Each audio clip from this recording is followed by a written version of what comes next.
తుని ప్రజలకు, చేరి వచ్చిన ప్రతి అక్కకు, ప్రతి చెల్లికి, ప్రతి అమ్మకు, ప్రతి అయ్యకు, ప్రతి అన్నకు, ప్రతి తమ్ముడికి మీ రాజశేఖర రెడ్డి బిడ్డ మీ వైఎస్ షర్మిలారెడ్డి శిరస్సు వంచి చేతులు జోడించి మనస్ఫూర్తిగా నమస్కరించుకుంటోంది.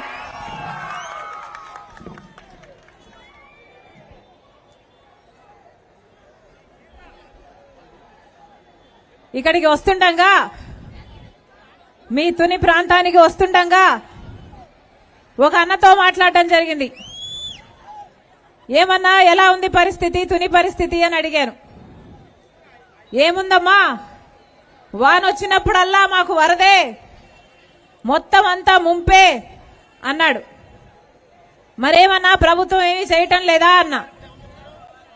లేదు తల్లి, మీ నాన్నున్నప్పుడు మాకు రిటైనింగ్ వాల్ కడతానని మాటిచ్చాడు. మీ నాన్నుంటే అయిపోయేదమ్మా. ఆ తర్వాత చంద్రబాబు గారు ముఖ్యమంత్రి అయ్యారు. ఆ తర్వాత ఇప్పుడు మీ అన్నగారు ముఖ్యమంత్రిగా ఉన్నారు.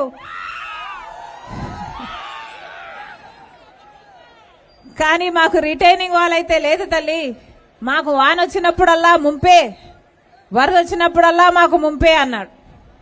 ఇంకేం సమస్యలున్నాయన్నా అని అడిగా. ఇక్కడ దివీస్ ల్యాబ్స్ ఉన్నాయమ్మా.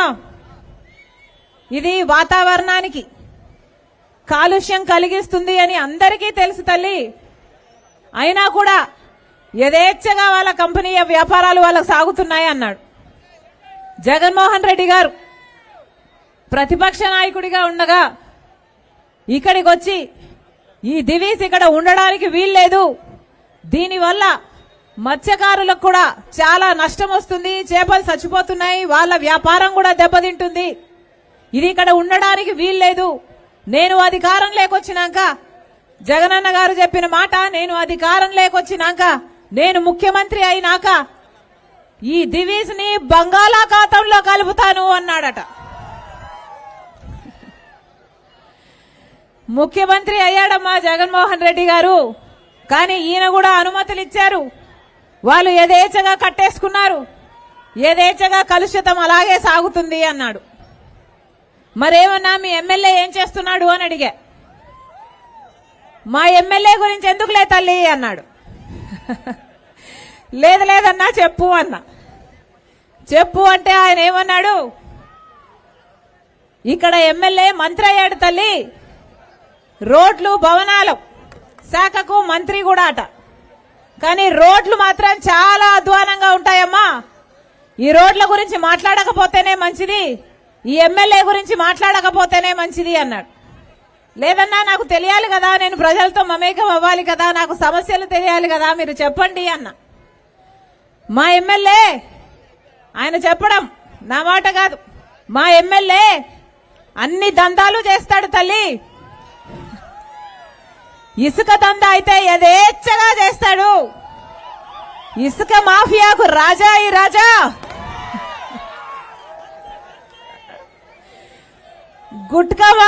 గుట్కా వ్యాపారం చేస్తాడు. లిక్కర్ కూడా బయట నుంచి తెచ్చి రెట్టింపు ధరకు అమ్ముతాడు.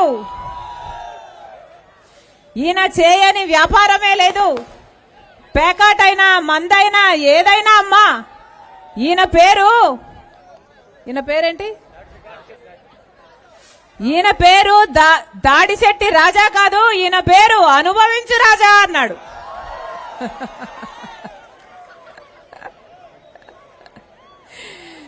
నవ్వి ఊరుకున్నా. ఎలా ఉందన్నా మీరు చెప్పండి, మీ నియోజకవర్గం ఎలా ఉంది? ఎలా ఉంది?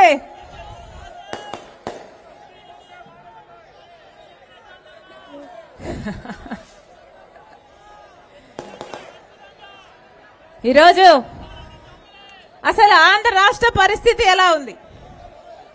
ఆంధ్ర రాష్ట్ర పరిస్థితి ఎలా ఉంది? 10 ఏళ్ళు అయిపోయింది కదా. ఈ 10 ఏళ్లలో ఒక్క అడుగైనా మన ఆంధ్ర రాష్ట్రం ముందుకు వేయగలిగామా? మన రాష్ట్రం ఏర్పడి 10 సంవత్సరాలు అయిపోయింది. ఈ 10 సంవత్సరాలలో చెప్పుకోతగ్గ ఒక్క విషయం, ఒక్క అంశమైనా ఉందా? ఎతికినా భూతత్వం పెట్టికి ఎతికినా లేదు. ఎందుకంటే 10 ఏళ్ల క్రితము మనకు ప్రత్యేక హోదా రావాల్సింది. 10 ఏళ్ల క్రితము మనకు ప్రత్యేక హోదా వచ్చుంటే పెద్ద పెద్ద పరిశ్రమలు వచ్చేవి. 10 ఏళ్ల కింద ప్రత్యేక హోదా రాలేదు, పట్టుమని 10 పెద్ద కొత్త పరిశ్రమలు రాలేదు, మన బిడ్డలకు ఉద్యోగాలు రాలేదు, మన ఎకానమీ పెరగలేదు, మనకు అభివృద్ధి జరగలేదు. 10 ఏళ్లుగా బీజేపీ పార్టీ కేంద్రంలో అధికారంలోనే ఉంది. 10 ఏళ్లలో 5 సంవత్సరాలు, మొదటి 5 సంవత్సరాలు చంద్రబాబు గారు ముఖ్యమంత్రిగా ఉన్నారు. ఆ తర్వాత 5 సంవత్సరాలు జగనన్న గారు ముఖ్యమంత్రిగా ఉన్నారు. 10 ఏళ్ల కింద అందరూ చెప్పిన మాట, అసలు 5 ఏళ్లు మనకు స్పెషల్ స్టేటస్ సరిపోదు, 10 ఏళ్లు ఇస్తామని బీజేపీ అంటే, లేదు 15 ఏళ్లు కావాలి అని చంద్రబాబు గారు అన్నారు. చంద్రబాబు గారు ముఖ్యమంత్రి అయిన తర్వాత ఒక్కసారి కూడా మళ్ళీ ప్రత్యేక హోదా గురించి మాట్లాడలేదు. ఆ తర్వాత జగనన్న గారు ముఖ్యమంత్రి అయ్యారు. జగనన్న గారు ప్రతిపక్ష నాయకుడిగా ఉన్నప్పుడు ఉద్యమాలు చేశాడు, నిరాహార దీక్షలు కూడా చేశాడు. ఆఖరికి మూకుమ్మడిగా రాజీనామాలు చేద్దాం, ప్రత్యేక హోదా ఎందుకు రాదో అని చంద్రబాబు గారిని సవాలు కూడా చేశారు. తీరా జగనన్న గారు ముఖ్యమంత్రి అయ్యారు. జగనన్న గారు ముఖ్యమంత్రి అయ్యాక ఒక్కసారైనా ప్రత్యేక హోదా గురించి ఒక్క నిజమైన ఉద్యమమైనా చేశారా? ఒక్క నిజమైన ఉద్యమం చేయలేదు. పోనీ ప్రత్యేక హోదా మనకు రాలేదు. పోలవరం ప్రాజెక్టు 90% నిధులు కేంద్రం ఇచ్చి, కేంద్రమే పర్మిషన్లు తెచ్చి, కేంద్రమే కట్టాల్సిన ప్రాజెక్టు, 20 లక్షల ఎకరాలకు నీళ్లిచ్చే ప్రాజెక్టు, ఈ తుని నియోజకవర్గంలో కూడా 1,00,000 ఎకరాలకు నీళ్లిచ్చే ప్రాజెక్టు. పోనీ పోలవరం ప్రాజెక్ట్ అయినా బీజేపీతో వీళ్ళు సాధించుకున్నారా? అటు చంద్రబాబు అయినా ఇటు జగన్ రెడ్డి గారైనా అంటే ఒక్కటి కూడా పోలవరం కూడా సాధించుకోలేదు. తీరా చూస్తే రాజధాని ఎక్కడుంది? రాజధాని ఉందా? చంద్రబాబు గారేమో అమరావతి రాజధాని అంటారు, సింగపూర్ లాగా తయారు చేస్తాను అని 3D గ్రాఫిక్స్ చూపిస్తాడు. జగన్మోహన్ రెడ్డి గారేమో ఒకటి సరిపోదు మనకు 3 ఉండాలి అంటారు. పోనీ 3 ఒకటైనా తయారైందా అంటే అది లేదు. ఆఖరికి తిరిగి చూస్తే 10 ఏళ్ల క్రితము మనం ఎక్కడున్నామో, ఎక్కడ గొంగలి పడిందో అక్కడే ఉందా గొంగలి. ఒక్క రాజధాని అంటే ఒక్క రాజధాని కూడా లేదు. తీరా మన పరిస్థితి ఇంత అధ్వానంగా ఉంది. పోలవరం లేదు, రాజధాని లేదు, మనకు స్పెషల్ స్టేటస్ లేదు, కొత్త పరిశ్రమలు రాలేదు, మన బిడ్డలకు ఉద్యోగాలు రాలేదు, మన రైతులు బాగుపడలేదు, మొత్తం అంతా అప్పుల పాలైపోయారు, రాష్ట్రం కూడా అప్పుల కుప్ప అయిపోయింది. ఇంత అన్యాయం జరుగుతున్నా, ఈరోజు మన రాష్ట్ర ప్రజలకు, మన రాష్ట్రానికి ఇంత అన్యాయం జరుగుతున్నా నిస్సిగ్గుగా ఈరోజు అధికార పక్షము, ప్రభుత్వము, వైసీపీ ప్రభుత్వము అసెంబ్లీలో నిలబడి కేంద్రము మనకి ఇవ్వాల్సిన రాష్ట్ర హామీలు, రాష్ట్రానికి రావాల్సిన హామీలు దాదాపుగా అన్ని నెరవేర్చింది. ఇక కొట్లాడడానికి ఇంకా ఏమీ మిగిలలేదు. దాదాపుగా అన్ని తెచ్చుకున్నాం మనము, ఇక ఏమీ కొట్లాడడానికి లేదు అని చెప్పకనే చెప్పారు. ఇప్పుడు ఎలాగైతే బీజేపీతో సంబంధాలు ఉన్నాయో ఆ సంబంధాలు ఇలాగే కొనసాగాలి అని కూడా చెప్పారు. అసలు ఎక్కడ సాధ్యమైంది అని అడుగుతున్నాం. ఎక్కడ సాధ్యమైంది? ప్రత్యేక హోదా వచ్చేసిందా? పోలవరం ప్రాజెక్ట్ వచ్చేసిందా? రాజధాని వచ్చేసిందా? విశాఖ రైల్వే జోన్ అయిపోయిందా?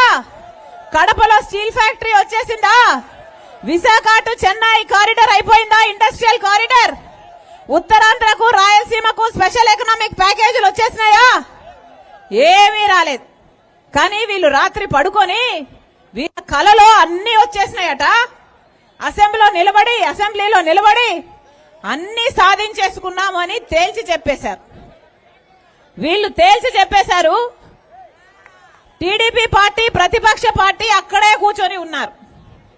ఒక్క మాట అంటే ఒక్క మాట అయినా బీజేపీకి వ్యతిరేకంగా మాట్లాడలేకపోయారు.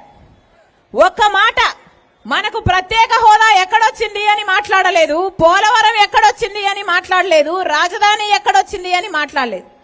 ఇక్కడ అర్థం చేసుకోవాల్సిన విషయం ఏమిటంటే, మనకు ప్రత్యేక హోదా, ఆ రోజునే మనకు ప్రత్యేక హోదాతో పాటు అన్ని హామీలు అమలు చేస్తుంటే కేంద్ర ప్రభుత్వము మనకు 5 లక్షల కోట్ల రూపాయలు ఇచ్చేది ఉండింది.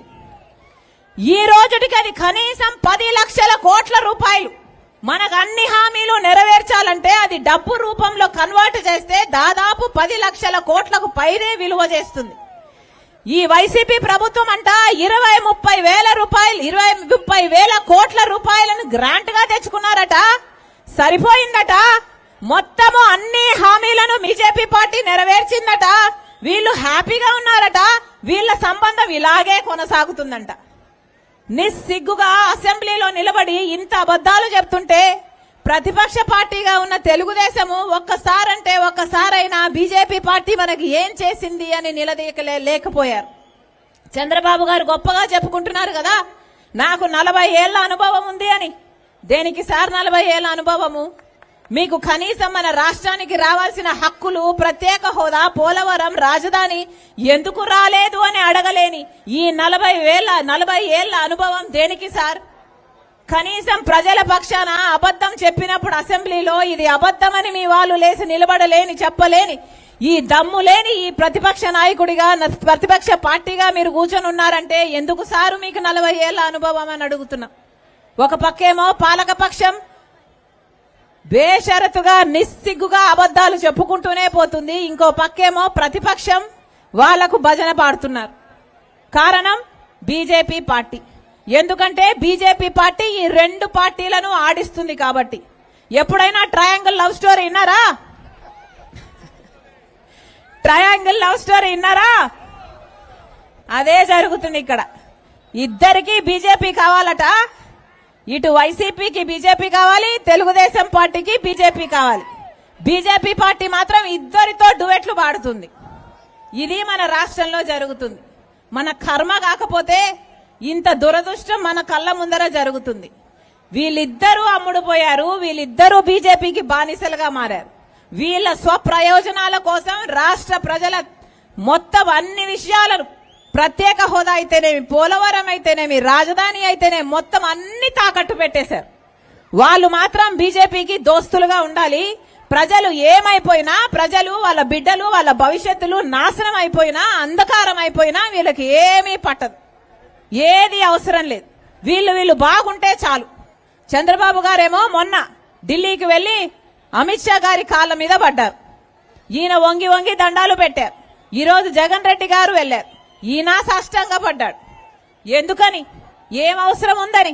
ఎందుకు ఈ బానిస బతుకులు? మనకేం చేశారని ఈ బానిస బతుకులు?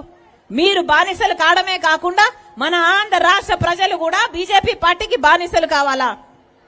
పోనీ మనకు ఒక్క సాయమైనా చేస్తే మనం వాళ్ళకు లొంగిపోయినా అర్థం ఉంది. ఒక్కటంటే ఒక్కటి, 10 వాగ్దానాలుంటే, 10 హామీలుంటే మనకు 10లో కనీసం ఒక్కటైనా సాధించుకున్నారా అంటే 10 సంవత్సరాలు ఇద్దరు 5 సంవత్సరాలు ముఖ్యమంత్రిగా ఉన్నారు. కానీ ఒక్కటంటే ఒక్క హామీ కూడా తెచ్చుకోలేకపోయాం. ఒక్కటి కూడా సాధించుకోలేకపోయాం. 10 సంవత్సరాల కింద ఎక్కడ గొంగలి వేశామో అక్కడే ఉంది. ఒక్క మెట్టు కూడా అభివృద్ధి లేదు. మరి మన బిడ్డల భవిష్యత్తు కథ ఏమిటి? వాళ్ళకు ఉద్యోగాలు ఎలా వస్తాయి? ఈరోజు 19 లక్షల మంది బిడ్డలు ఉద్యోగాలు లేకుండా తిరుగుతున్నారు. 8,000 రూపాయలకు, 10,000 రూపాయలకు డిగ్రీలు, పీజీలు చదివారు. కానీ చేస్తున్న పనికి, చదివిన చదువుకి అసలు సంబంధమే లేకుండా పోయింది. ఇలా అయితే మన బిడ్డలు మొత్తం వలసల పోరా? ఇలా అయితే మన రాష్ట్రంలో అసలు యువతే లేకుండా పోదా? ఇదేనా మనకు కావాల్సింది? ప్రభుత్వం చెప్పిన మాట జాబ్ క్యాలెండర్ ప్రతి సంవత్సరం వేస్తామన్నారు. జగనన్న గారు చెప్పిన మాట ప్రతి జనవరి 1న జాబ్ క్యాలెండర్ ఇస్తామన్నారు ప్రతిపక్ష నాయకుడిగా. మరి ప్రతి జనవరి 1 వస్తుంది, పోతుంది. సంక్రాంతి వస్తుంది, పోతుంది. సంక్రాంతికి పట్టిబట్టలు వేసుకుంటున్నారు ముఖ్యమంత్రి ఆయన భార్య గారు, మంచిగా పండగ చేసుకుంటున్నారు. కానీ మన బిడ్డలకు మాత్రం జాబ్ క్యాలెండర్ లేదు. ఇది ఎక్కడ విచిత్రం? అప్పుడు చంద్రబాబు గారు ముఖ్యమంత్రిగా ఉంటే 7,000 డిఎస్సి ఉద్యోగాలు ఇస్తుంటే ఆ రోజు జగనన్న గారు సిగ్గులేదా? 25,000 ఉద్యోగాలు ఖాళీగా ఉన్నాయి, ఎందుకు భర్తీ చేయటం లేదు? నేను అధికారం లేకొచ్చినాక మెగా డిఎస్సి 25,000 ఉద్యోగాలను భర్తీ చేస్తానని చెప్పాడు జగనన్న గారు. మరి ఈ రోజు మెగా డిఎస్సి కథ దేవుడెరుగు, దగా డిఎస్సి 6,000తో ఉద్యోగాలు ఇస్తున్నారట. అది కూడా నోటిఫికేషన్ ఈ 5 ఏళ్లు రాలేదు. ఇప్పుడు ఎన్నికలు 2 నెలలు ఉన్నాయనగా ఇప్పుడు ఇస్తారట. ఇక ఎప్పుడు పరీక్షలు రాసేది? ఎప్పుడు వీళ్లకు ఉద్యోగాలు వచ్చేది? వీళ్లకు నిజంగానే ఉద్యోగాలు ఇవ్వాలి అన్న చిత్తశుద్ధి ఉంటే మరి ఈ 5 సంవత్సరాలు ఎందుకు ఇవ్వలేదు? ఆలోచన చేయండి. వీళ్ళ రాజశేఖర రెడ్డి గారి ఆశయాలను నిలబెట్టేది? అసలు రాజశేఖర రెడ్డి గారి బ్రతుకున్నప్పుడు వ్యవసాయం ఎలాగుండేది? ఏమన్నా రైతులున్నారా అన్నా? వ్యవసాయం ఎలాగుండేదన్నా? రాజశేఖర రెడ్డి గారు ఉన్నప్పుడు రైతే రాజు, వ్యవసాయం పండుగ, ఇన్పుట్ సబ్సిడీ ఉండే, విత్తనాల మీద సబ్సిడీ ఉండే, డ్రిప్ మీద సబ్సిడీ ఉండే, పంట నష్టపోతే అద్భుతంగా పంట నష్టపరిహారం ఉండే, పంట బీమా ఉండే. ఎంత అద్భుతంగా చేశారు. రుణమాఫీ చేశాడు, గిట్టుబాటు ధరనిచ్చాడు, పెట్టుబడి ధర తగ్గించాడు. విత్తనాలు ఎక్కడైనా ఎక్కువ అమ్ముతే వీల్లేదు అని సుప్రీంకోర్టు వరకు వెళ్లి కొట్లాడి మరీ తగ్గించారు. ఉందా ఇప్పుడు ఈ పరిపాలనకు ఆ చిత్తశుద్ధి ఉందా? అసలు రైతు నష్టపోతే కనీసం అయ్యో నష్టపోయావా అని నష్టపరిహారం కూడా ఇచ్చే ప్రభుత్వం కాదు. వీళ్ళ రాజశేఖర రెడ్డి గారి ఆశయాలను నిలబెట్టేది? ఏం చెప్పాడు జగనన్న గారు? ఇక్కడే ఉంది ఒక మద్యం షాపు. అన్నా మీ షాపు గురించి మాట్లాడట్లేదు కానీ ఏం చెప్పాడు జగనన్న గారు? పూర్తి మద్యపాన నిషేధం చేస్తానన్నాడు. ఏమన్నాడు? అసలు మద్యం అనేది లేకుండా చేస్తాను అన్నాడు. మద్యం అనేది లేకుండా చేశాకనే ఓట్లు అడుగుతాను అన్నాడు. మద్యం అనేది లేకుండా చేస్తాను అని నేను మేనిఫెస్టోలో పెడుతున్నాను. ఆ మేనిఫెస్టో నాకు బైబిల్, ఖురాను, భగవద్గీతతో సమానం అని చెప్పాడు. మరేమైంది మద్యపాన నిషేధం? ఈ రోజు మద్యపాన నిషేధం కదా దేవుడరుగు. పూర్తిగా అసలు మద్యం లిక్కర్ బిజినెస్ మొత్తం సర్కారే చేస్తుంది కదా. ఇక వేరే బ్రాండ్లు ఎక్కడా ఏవీ లేవు. సర్కారు ఏది అమ్ముతే అదే తాగాలి, ఎంతకు అమ్ముతే అంతకే కొనాలి. క్యాష్ అంటే క్యాషే. స్టేట్ కు ట్యాక్సులు లేవు, సెంటర్ కి ఇచ్చే ట్యాక్సులు లేవు. ఈ రాష్ట్రంలో, మన రాష్ట్రంలో పక్క రాష్ట్రాల కంటే ఈ కల్తీ మందు తాగి 25% మంది పక్క రాష్ట్రాల కంటే మన రాష్ట్రంలో లివర్ చెడిపోయి చచ్చిపోతున్నారు అని రిపోర్ట్లు వచ్చినా కూడా క్వాలిటీ చెక్ లేదు. సర్కార్ అదే అమ్మాలి, ప్రజలు అదే తాగాలి. ఇది ఎక్కడ విడ్డూరం? శాండ్ మాఫియా అంతే, లిక్కర్ మాఫియా అంతే, మైనింగ్ మాఫియా అంతే. ప్రజల గురించి అక్కర ఉందా? ప్రజల గురించి ఆలోచన ఉందా? 8 లక్షల కోట్ల రూపాయల అప్పుల కుప్ప ఉంది ఈ రోజు మన రాష్ట్రం మీద. ఎవరు కట్టాలి ఇదంతా? పైగా చెప్తారు మేమంతా బటన్ నొక్కడానికట, బటన్ నొక్కడానికే అప్పులు చేశారట. మీరు బటన్ నొక్కేది కేవలం 55,000 కోట్ల రూపాయలకు. అంటే 5 సంవత్సరాలు వేసుకున్నా కూడా 2.5 లక్ష కోట్ల రూపాయలు. మిగతా 5.5 లక్ష కోట్ల రూపాయలు ఏమైంది? డబ్బంతా అప్పు చేసి పప్పు కూడు అన్నారు. ఎవరు? మన పెద్దలు. అలాగే ఉంది మన పరిస్థితి. 8 లక్షల కోట్ల అప్పు ఉంది. అయినా కూడా మన ప్రజలకు ఏమైనా బాగుపడ్డారా అంటే దేనికి డబ్బు లేదు. రాజధాని కట్టుకోవడానికి డబ్బు లేదు, పోలవరం కట్టుకోవడానికి డబ్బు లేదు, ఫీజు రీఎంబర్స్మెంట్ కి డబ్బు లేదు, మెట్రో వేసుకుందామంటే డబ్బు లేదు, కనీసం రోడ్లు వేసుకుందామంటే డబ్బు లేదు, కనీసం జీతాలు టైంకి ఇద్దామంటే కూడా డబ్బు లేదు. ఏమైపోయినట్టు ఈ డబ్బంతా? మీ డబ్బు, ప్రజల డబ్బు ఏమైపోయినట్టు? అందుకే చెప్తున్నాం, రాజశేఖర్ రెడ్డి గారి ఆశయాలను నిలబెట్టే ప్రభుత్వం కాదిది. రాజశేఖర్ రెడ్డి గారు మాట తప్పని, మడమ తిప్పని నాయకుడు. కానీ జగనన్న గారు ఇచ్చిన ప్రతి మాట తప్పారు. అందుకే చెప్తున్నాం, ఈ ప్రభుత్వం పోవాలి. రాజశేఖర్ రెడ్డి గారి సంక్షేమ పాలన మళ్లీ రావాలి. అందుకే చెప్తున్నాం, రాజశేఖర్ రెడ్డి గారు ప్రజల మనిషి. రాజశేఖర్ రెడ్డి గారు ప్రజల మధ్య బ్రతికిన మనిషి. రాజశేఖర్ రెడ్డి గారు ముఖ్యమంత్రిగా ఉండక ముందే కూడా ప్రజల మధ్య ఉన్న మనిషి. ముఖ్యమంత్రి అయినాక కూడా ప్రజల నాడి తెలిసి, ప్రజల కోసం పథకాలను రూపొందించి, ప్రజల కోసం పరిపాలన చేసిన మనిషి. అసలు చచ్చిపోతే కూడా రాజశేఖర్ రెడ్డి గారు ఎలా చచ్చిపోయారు? ప్రజల మధ్య ఉండాలనుకుని రచ్చబండకని వెళ్తూ చచ్చిపోయారు రాజశేఖర్ రెడ్డి గారు. అలా కదా ఉండాలి ఒక ప్రజానాయకుడు. మరి జగనన్న గారు రాజశేఖర్ రెడ్డి గారి ఆశయాలను నిలబెడితే ప్రజల మధ్య ఉండాల్సింది. కానీ ఈ 5 సంవత్సరాలలో ఎప్పుడూ ప్రజల మధ్యలో లేరు. పెద్ద పెద్ద కోటలు కట్టుకున్నారు, అక్కడే బ్రతికారు. ఇప్పుడు ఎలక్షన్లు వచ్చాయి కాబట్టి ఇప్పుడు సిద్ధం అని బయలుదేరారు. దేనికి సిద్ధం సార్ అని అడుగుతున్నాం. మళ్ళీ 8 లక్షల కోట్ల రూపాయలు అప్పు చేయడానికి సిద్ధమా? మళ్ళీ బీజేపీ పార్టీతో అక్రమ పొత్తు పెట్టుకోవడానికి సిద్ధమా? మళ్ళీ బీజేపీతో మీ దోస్తీ కోసమై ప్రజలు తాకట్టు పెట్టడానికి సిద్ధమా? ప్రత్యేక హోదా తాకట్టు పెట్టడానికి సిద్ధమా? పూర్తి మద్యపాన నిషేధం అని చెప్పి మళ్ళీ ప్రజలను మోసం చేయడానికి సిద్ధమా? 25 లక్షల ఇల్లులు కడతారని పేదలకు మళ్ళీ మోసం చేయడానికి సిద్ధమా? 25,000తో మెగా డిఎస్సి అని చెప్పి దగా చేయడానికి సిద్ధమా? దేనికి సిద్ధం? మీరు ప్రజలను దగా చేయడానికి సిద్ధమైతే ప్రజలు మిమ్మల్ని ఇంటికి పంపడానికి కూడా సిద్ధం. మళ్ళీ చెప్తున్నాం ఈరోజు మనకు మళ్ళీ ప్రత్యేక హోదా రావాలి అంటే అది ఒక్క కాంగ్రెస్ పార్టీ వల్ల మాత్రమే సాధ్యం. రాహుల్ గాంధీ గారు చెప్పిన మాట ప్రత్యేక హోదా ఫైలు మీదనే తాను ప్రధానమంత్రి అయిన రోజున మొట్టమొదటి సంతకం ప్రత్యేక హోదా, ఆంధ్రప్రదేశ్ కు ప్రత్యేక హోదా ఫైలు మీదనే సంతకం పెడతానని చెప్పాడు. ఆ మాట పట్టుకొని రాజశేఖర్ రెడ్డి బిడ్డ ఈ రోజు ఇక్కడ నిలబడి ఉంది. మీరు నమ్మండి, రాజశేఖర్ రెడ్డి బిడ్డ మీకు మాటిస్తుంది. ప్రత్యేక హోదా రావాలి అంటే మళ్ళీ కాంగ్రెస్ పార్టీ అధికారంలోకి రావాలి. కాంగ్రెస్ పార్టీ అంటే రాజశేఖర్ రెడ్డి గారి పార్టీ, మీ పార్టీ, మన పార్టీ. రాజశేఖర్ రెడ్డి గారి సంక్షేమ పాలన అందించిన పార్టీ కాంగ్రెస్ పార్టీ. మళ్ళొక్కసారి అవకాశం ఇవ్వండి, మళ్ళొక్కసారి కాంగ్రెస్ పార్టీని ఆదరించండి. మళ్ళీ మనకు ప్రత్యేక హోదా కావాలన్నా, పోలవరం ప్రాజెక్ట్ సాధ్యం కావాలన్నా, రాజధాని రావాలన్నా, మనకు ఏ మేలు జరగాలన్నా, మన బిడ్డలకు ఉద్యోగాలు రావాలన్నా, రైతులకు రుణమాఫీ జరగాలన్నా, పేదలకు ఇల్లులు కట్టాలన్నా, ఇవన్నీ జరిగినాయి కాంగ్రెస్ పార్టీ వల్ల, రాజశేఖర్ రెడ్డి గారి కాంగ్రెస్ పార్టీ. మరొక్కసారి ఆశీర్వదించండి. రాజశేఖర్ రెడ్డి బిడ్డ మీకు మాటిస్తుంది, మళ్ళీ రాజశేఖర్ రెడ్డి సంక్షేమ పాలన మీ చేతుల్లో పెడతానని మీ రాజశేఖర్ రెడ్డి బిడ్డ మీకు మాటిస్తుంది. నా గుండెలో నిజాయితీ ఉంది. నా పుట్టింటికి మేలు చేయాలి అన్న తపన నాలో ఉంది. అందుకే ఆంధ్ర రాష్ట్ర రాజకీయాల్లో అడుగుపెట్టింది రాజశేఖర్ రెడ్డి బిడ్డ. మీరు ఒక్క అవకాశం ఇవ్వండి, రాజశేఖర్ రెడ్డి బిడ్డ మీకు మాటిస్తుంది. ఆ రాజశేఖర్ రెడ్డి గారి సంక్షేమ పాలన మీ గడప వరకు తీసుకొస్తుంది రాజశేఖర్ రెడ్డి బిడ్డ.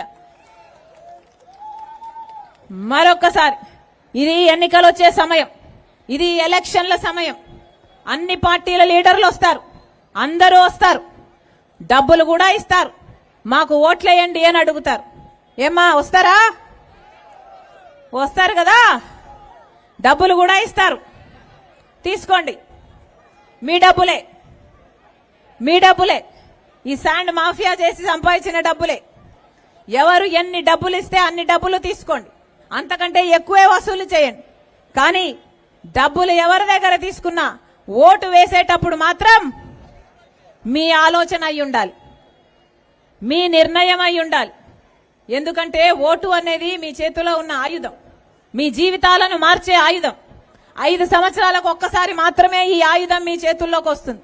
అందుకే ఓటు వేసేటప్పుడు ఆలోచన చేసి ఓటు వేయండి. ఓటు అనేది అమ్ముకునేది కాదు. ఎవరు డబ్బులు ఇచ్చినా తీసుకోండి, కానీ మీ ఓటు అమ్మకానికి పెట్టకండి.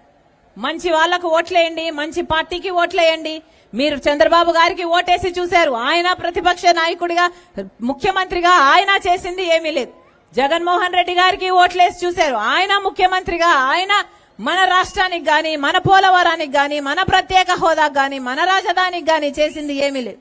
అందుకే చెప్తున్నా, ఒక్క అవకాశం కాంగ్రెస్ పార్టీకి ఇవ్వండి. కాంగ్రెస్ పార్టీ రాజశేఖర్ రెడ్డి పార్టీ, మీ పార్టీ.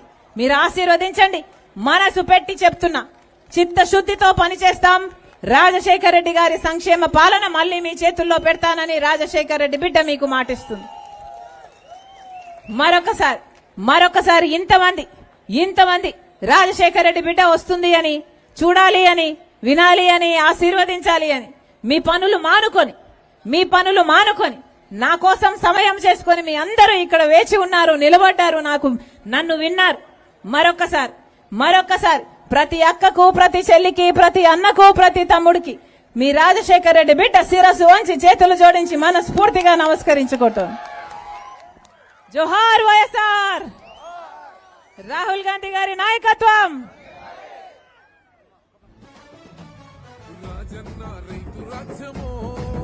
మన కాంగ్రెస్ తోనే సాధ్యము, నిలువెత్తు అయ్య రూపము నడిచి వస్తుంది శర్మిలమ్మలా. మన అమ్మ సోనియమ్మ దీవించిన బిడ్డగా